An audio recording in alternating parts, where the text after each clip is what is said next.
देवताओं ने महिषासुर की सेना द्वारा किए गए अत्याचारों का वर्णन किया विष्णु और शिव के सामने। उनसे प्रार्थना करी कि वे उसे नष्ट करने का कोई उपाय निकालें। देवताओं के शरीर से प्रकट हुए इस अनोखे प्रकाश ने तीनों लोकों में फैलकर एक स्त्री का रूप धारण कर लिया। भगवान विष्णु ने उसे अपने चक्र से निर्मित एक चक्र दिया। वरुण ने शंख, अग्नि ने भाला, मरुत ने धनुष और तीरों से भरे हुए 2 तरकश प्रदान करे। वैदिक यात्रा में आप सबका पुनः बहुत बहुत अभिनंदन, बहुत बहुत स्वागत है। राम राम। शक्ति या देवी, इनका प्रथम प्रादुर्भाव कैसे हुआ था, इसके बारे में आज हम चर्चा करेंगे। बहुत पुराने समय की बात है। एक बार देवताओं और असुरों के बीच बड़ा भीषण संग्राम हुआ, युद्ध हुआ। इसमें असुरों का जो राजा था वो था महिषासुर। महिषासुर बहुत पराक्रमी था।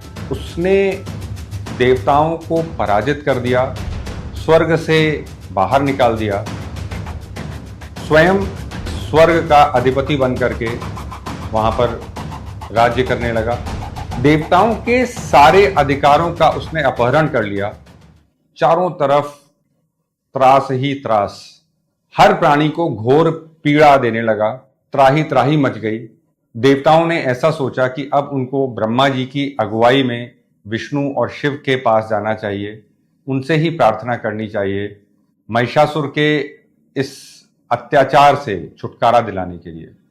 देवताओं ने महिषासुर की सेना द्वारा किए गए अत्याचारों का वर्णन किया विष्णु और शिव के सामने।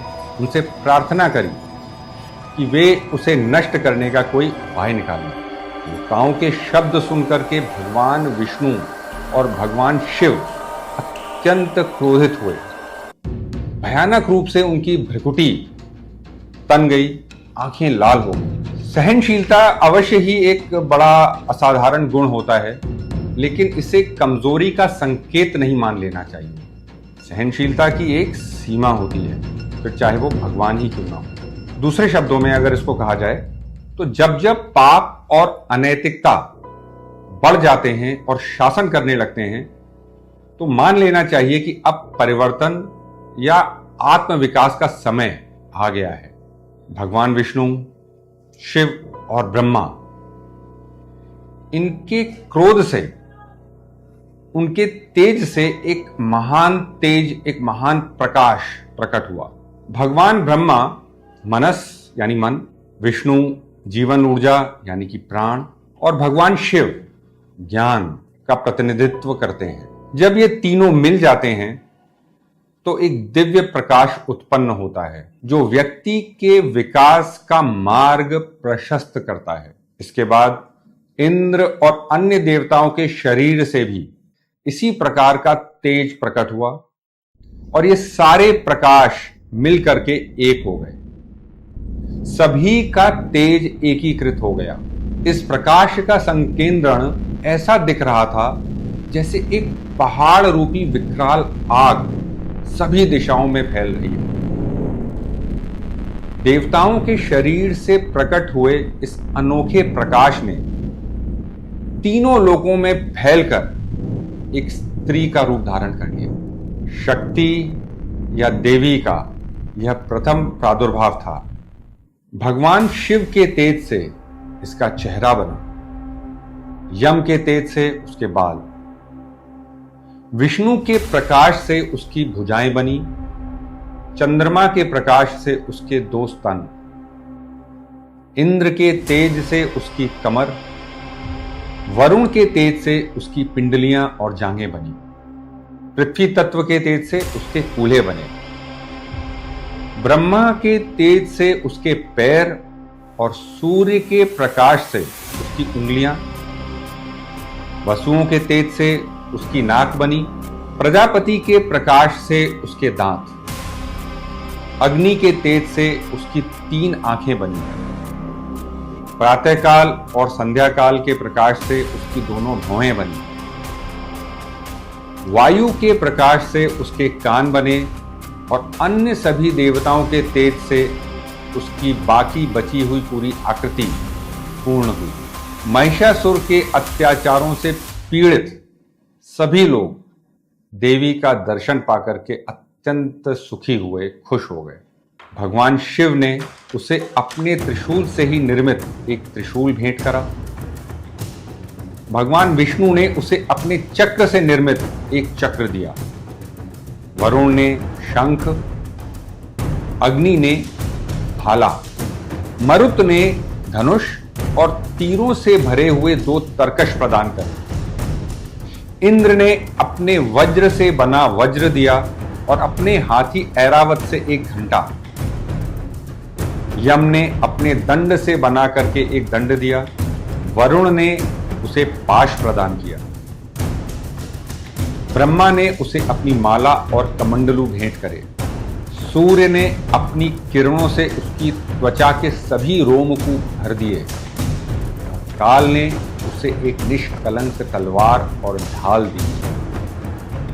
क्षीर सागर ने उसे शुद्ध हार, एक जोड़ी कभी भी मलिन न होने वाले वस्त्र, रत्नों जड़ा एक दिव्य मुकुट, एक जोड़ी कुंडल, कंगन और भी अन्य ढेर सारी ऐसी वस्तुएं प्रदान की। विश्वकर्मा ने उसे एक चमकदार कुल्हाड़ी और उसकी उंगलियों के लिए उत्कृष्ट अंगूठी, विभिन्न रूपों के विभिन्न हथियार, एक अभेद्य कवच और न मुरझाने वाली कमल की 2 मालाएं दी, एक उसके सिर के लिए और दूसरी उसके वक्षस्थल के लिए।